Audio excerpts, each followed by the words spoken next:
কেউ করো, এই হাদিসটা অনেক মৌলবী গোপন করে ফেলাইছে। কথা কয় না কেন? বললি যে ধরা বাজান, আল্লাহ নবী বলছেন কেউ যদি খুশি হয়ে আল্লাহকে খুশি করার জন্য আল্লাহর কোরআন সামনে, মিশকাত শরীফের হাদিস, যারা উলামা হযরত আছেন, ভালো মানের মুহাদ্দিস থাকলে আসেন, অরিজিনাল মিশকাত কোন জায়গা? আল্লাহকে খুশি করার জন্য। বুঝেন, যদি কোনো মুসলমান নরনারী একটা রোজা যদি আল্লাহর খুশির জন্য নফল রোজা কেউ করে, আল্লাহ পাক বলেন হে রাসূল, তার থেকে জাহান্নামকে এত দূরে আমি সরাই রাখবো যেমন একটা কাউয়া। আপনাদের দেশে কাক চেনেন না? কাক আরবিতে গোরাবুন মানে কাক। গোরাব মানে কি? ইংরেজিতে বলে ক্রো মানে কাক, আর বাংলায় বলে কাউয়া বা কাক, আর আরবিতে বলে গোরাব।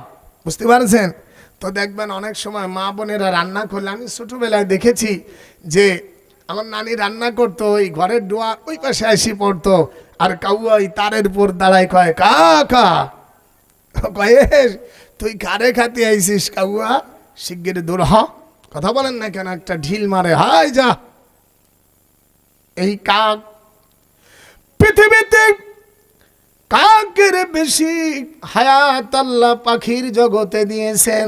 আল্লাহু আকবার। একটা কাউয়া, একটা কাক 20 বছর 50 বছর বাঁচতে পারে। আল্লাহু আকবার।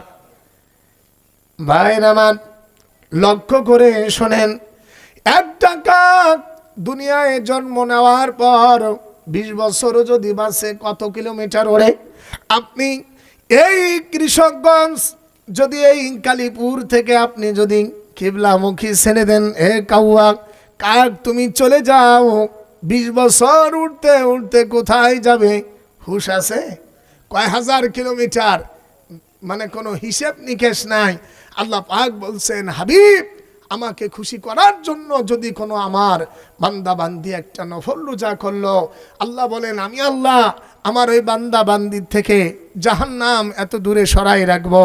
একটা কাক দুনিয়ায় যত বছর বাঁচলো, জন্ম থেকে মৃত্যু পর্যন্ত কাল যত উঠতে পারবে, এত দূরত্ব আমি আল্লাহ আমার বান্দাদের থেকে জাহান্নাম সরাই রাখি।